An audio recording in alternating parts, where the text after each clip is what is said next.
In 1987, a Buick Grand National walked into a drag strip and embarrassed a Corvette. The Corvette had a 5.7-liter V8. The Buick had a 3.8-liter V6 with a turbocharger. The Buick won, and it wasn't even close. This is the story of an engine that wasn't supposed to exist. A V6 that was originally designed for economy cars. An engine that GM almost killed 3 separate times. An engine that ended up becoming one of the most feared power plants of the 1980s. The Buick V6 Turbo didn't just challenge conventional wisdom about engine design. It destroyed it. Let's go back to 1962. General Motors needed a small, efficient engine for their compact cars. The Buick division designed a V6. Nothing fancy. 225 cubic inches. About 3.7 liters. It made 155 horsepower. Respectable for the era, but nobody was impressed.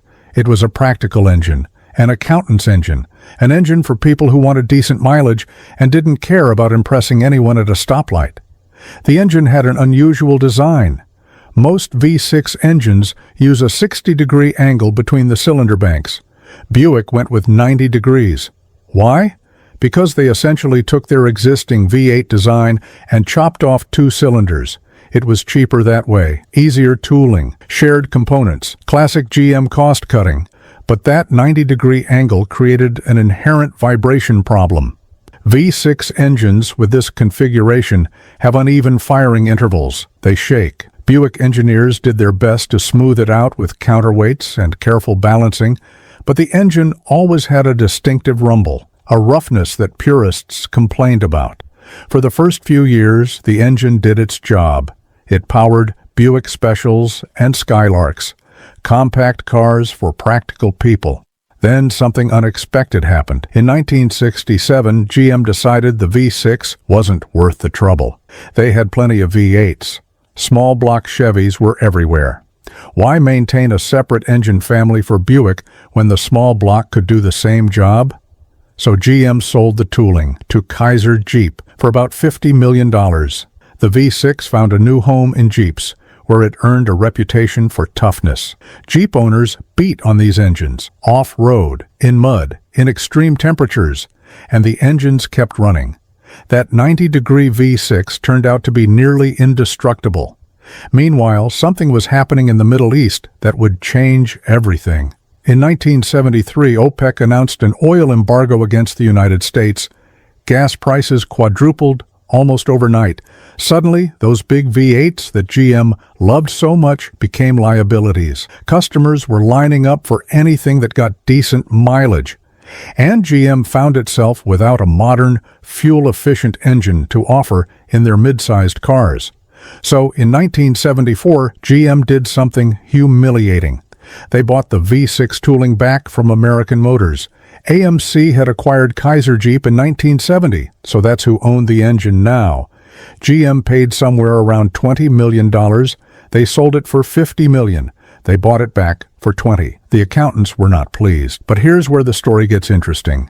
Buick's engineers had been watching the racing world. Specifically, they'd been watching what turbochargers could do. Porsche was using them. BMW was experimenting. Turbocharging was still exotic technology in the 1970s, expensive, complicated, prone to catastrophic failure, but the potential was undeniable. A turbocharger could make a small engine perform like a big one, without the weight penalty, without the fuel consumption. In 1978, Buick introduced the first turbocharged V6 in a production American car. The engine displaced 3.8 liters. With the turbocharger, it made 165 horsepower. Not exactly earth-shattering, but it was a start. And Buick engineers knew they were just scratching the surface. The early Turbo V6 had problems, lots of them. The turbo lag was terrible. You'd floor the accelerator and wait. And wait. Then suddenly all the power would arrive at once, usually right when you were trying to navigate a corner. The fuel injection system was primitive. Emissions equipment strangled performance. Reliability was questionable at best. Car magazines were politely skeptical. Buyers were confused. A Turbo V6 in a Buick? It seemed like a contradiction. But Buick kept developing. They had to. The 1980s were coming, and GM was facing a crisis. Emissions regulations were getting stricter. Fuel economy requirements were increasing. The era of the big block V8 was ending. Buick needed something to replace the performance image that V8s had provided. The Turbo V6 was their only option. Let's talk about what makes a turbocharged engine different. A naturally aspirated engine can only pull in as much air as atmospheric pressure allows. At sea level, that's about 14.7 pounds per square inch. The engine is essentially breathing through a straw. A turbocharger changes the equation. It uses exhaust gas to spin a turbine. That turbine is connected to a compressor. The compressor forces more air into the engine. More air means more fuel can be burned. More fuel burned means more power. The physics are straightforward. The engineering challenges are enormous. First, there's heat. Compressing air heats it up. Hot air is less dense than cool air. Less dense air contains less oxygen. Less oxygen means less efficient combustion. This is why turbocharged engines need intercoolers. An intercooler is basically a radiator for the intake air. The compressed air passes through it, sheds heat, becomes denser, and then enters the engine. Then there's the boost pressure itself. You can't just cram unlimited air into an engine. The engine has to handle the increased pressure. Pistons, connecting rods, crankshafts, head gaskets, everything has to be stronger. Or you have to limit the boost to what the engine can survive. Early turbo engines often chose the second option. They ran low boost on stock internals, safe but not particularly exciting. Buick engineers started pushing the limits. By 1984, the Turbo V6 was making 200 horsepower. By 1985, 220. The engines were going into Buick Grand Nationals, black cars. Sinister looking. They didn't have scoops or spoilers or any of the traditional muscle car signals. They looked like something a businessman would drive. That was part of the appeal. A sleeper, a wolf in sheep's clothing. If you're enjoying this, hit subscribe. We cover stuff like this every week. Okay, back to it. In 1986, Buick made a decision that would cement the Turbo V6 legend. They introduced the intercooler as standard equipment on the Grand National. The previous cars had been quick. The intercooled cars were fast, really fast. Here's what the intercooler did. Without it, the compressed air entering the engine was around 200 degrees Fahrenheit. With the intercooler, that temperature dropped to around 130 degrees. Doesn't sound like much, right? But that 70-degree difference meant the air was significantly denser. More oxygen molecules per cubic inch. The engine could burn more fuel efficiently. Power went up. Detonation went down. Reliability improved. The 1986 Grand National made 235 horsepower and 330 pound-feet of torque. Those numbers don't sound impressive today. A modern V6 Camry makes more horsepower. But context matters. In 1986, a Corvette made 230 horsepower. A Mustang GT made 200. The Grand National was matching or beating the best American sports cars with a V6 in a mid-size sedan. And the Grand National had a secret weapon: torque. 330 pound-feet of torque at 2,800 RPM. That's essentially off-idle. V8 engines make their power high in the rev range. You have to wind them up. The Turbo V6 made power from the moment you touched the throttle. It pulled like a diesel, relentlessly, from any speed. The drag strip numbers told the story. A 1986 Grand National could run the quarter mile in 14.7 seconds at over 90 miles per hour. That was quicker than a Corvette, quicker than a Ferrari 308, quicker than almost anything you could buy in America. And remember, this was a four-door sedan with air conditioning and a decent back seat. Then came 1987, the final year of the G-body platform that the Grand National rode on. Buick knew it was the end of an era.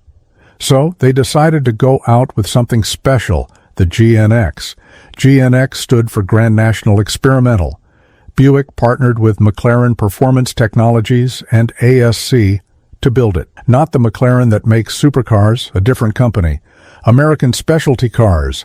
They took the standard Grand National and rebuilt it into something genuinely terrifying. The turbocharger was upgraded. The stock Garrett T3 was replaced with a larger unit. The intercooler was more efficient. The engine management was recalibrated. The exhaust was improved.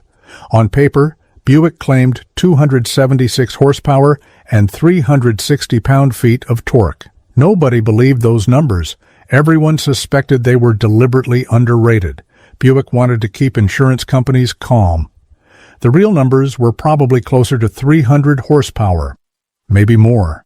Nobody outside of Buick knew for certain. What everyone knew was how the car performed, 0 to 60 in 4.7 seconds.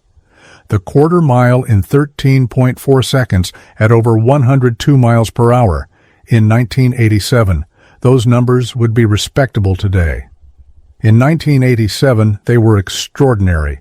Car and Driver magazine tested a GNX against a Ferrari GTO.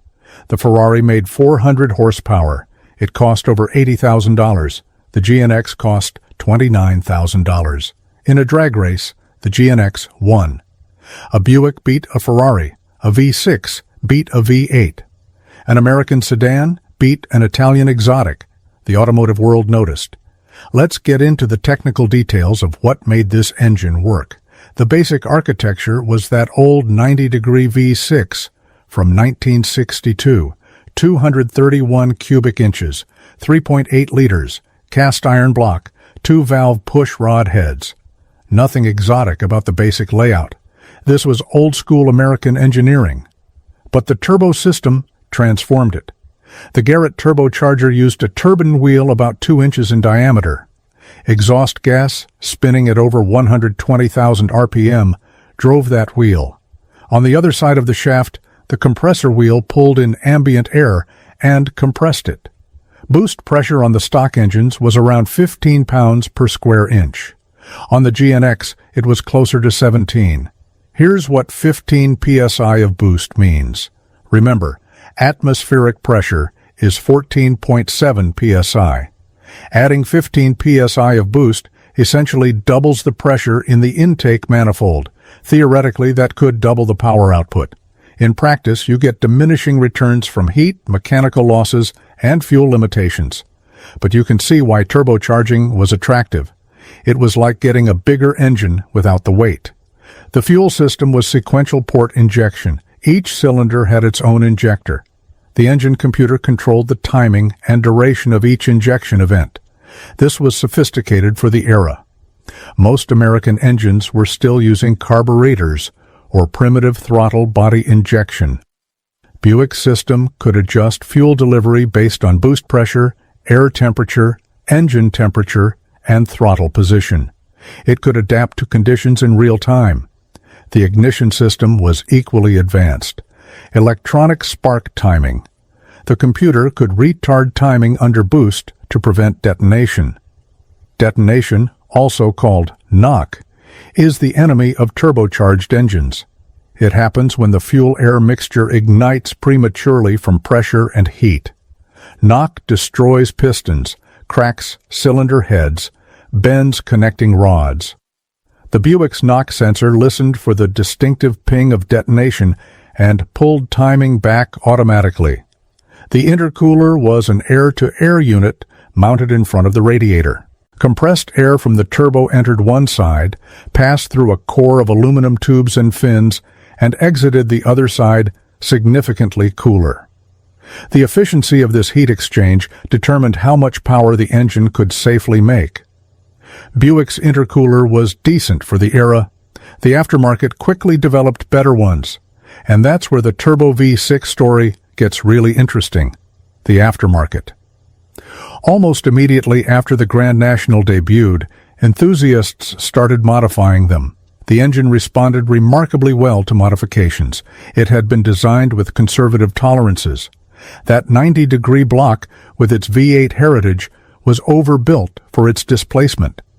The forged crankshaft could handle significantly more power than stock. The connecting rods were robust. Even the stock pistons could survive moderate boost increases. People started turning up the boost. 17 psi became 20, then 22, then 25. With supporting modifications, fuel system upgrades, and better intercoolers, the 3.8-liter V6 could make 400 horsepower, 500, 600. The engine's potential seemed limitless. The world record for the Turbo V6 in a production chassis Grand National eventually exceeded 1,000 horsepower from 3.8 liters, from 6 cylinders, from an engine architecture designed in 1962 for economy cars. The aftermarket community proved that the basic design could handle nearly anything you threw at it. Why was the engine so strong? Several factors. The short-stroke design meant lower piston speeds at any given RPM. Lower piston speeds meant less stress on the bottom end. The cast iron block was heavy but incredibly rigid. It didn't flex under stress. The simple two-valve pushrod design had massive ports that flowed well at high boost pressures, and the factory internals were specified with significant safety margins. The Turbo V6 changed how American manufacturers thought about performance engines. For decades, the formula had been simple. More displacement equals more power. If you wanted a faster car, you put a bigger engine in it. 300 cubic inches, 350, 400, 450, 500. The displacement race seemed endless. The Turbo V6 proved that forced induction could break this cycle. A well-designed turbocharged engine could match or exceed naturally aspirated engines with twice the displacement, and it could do so while meeting emissions requirements and delivering acceptable fuel economy. The Turbo V6 Grand National got around 20 miles per gallon on the highway. Try that with a 500 cubic inch big block. The lessons weren't lost on GM's competitors. Ford had experimented with turbocharged 4 cylinders in the Mustang SVO. That program was less successful commercially, but it showed Ford understood the potential. Chrysler had their turbo 4-cylinder program, most famously in the Dodge Omni GLH and Spirit RT. Japanese manufacturers were exploring turbocharging extensively. But the Buick Turbo V6 was different. It wasn't a 4-cylinder trying to be something bigger. It was a genuine performance engine that happened to be turbocharged. It could take the fight directly to V8 muscle cars and win. That psychological impact mattered as much as the engineering achievement. The legacy extends beyond the 1980s. When Buick eventually returned to high performance with the Grand National Revival concepts and modern Regal GS models, they returned to turbocharged V6 engines. The 3.6-liter twin-turbo V6 in the Cadillac CT6 Blackwing made 550 horsepower, a direct descendant philosophically of that original Turbo V6 philosophy. And look at performance cars today. The Mercedes-AMG C63, traditionally a V8 car, now uses a turbocharged 4-cylinder with hybrid assistance. The Porsche 911 Turbo uses a turbocharged flat 6 that makes 640 horsepower from 3.8 liters, the same displacement as that old Buick V6. Ford's EcoBoost program, which put turbocharged V6 engines in everything from F-150 trucks to Ford GT supercars, owes something to the proof of concept that Buick established. The Turbo V6 showed that replacement displacement was possible. That engineering cleverness could overcome cubic inches. That you could have power and efficiency without choosing between them. That an engine's reputation was earned, not inherited. Today, finding a clean Grand National or GNX is difficult. Prices have risen dramatically. A GNX in excellent condition can sell for over $200,000. Only 547 GNXs were ever built. They were special when new. They're rare now. But the more common Grand Nationals and T-types have also appreciated. Cars that sold for $15,000 in 1987 now trade for $30,000 to $50,000 in good condition. The best examples with documented history command significantly more. The market has recognized what enthusiasts knew all along. These cars were significant. There's something satisfying about the Turbo V6 story. It's a David and Goliath tale. The small engine that could, the underdog that won. In a world that valued size and simplicity, Buick proved that sophistication and engineering could prevail. They took an engine that GM had abandoned twice, that was originally designed for practical economy cars, and turned it into a legend. The 90-degree V6 that started life in Buick Specials ended up humiliating Corvettes and Ferraris. The engine that GM sold for $50 million and bought back for $20 became one of the most revered powerplants of the 1980s. The practical, accountant-approved engine became an enthusiast icon. And that's the thing about engineering. Sometimes the best solution isn't the obvious one. Sometimes you don't need more cylinders. You need more intelligence, more creativity, more willingness to challenge assumptions about how things are supposed to work.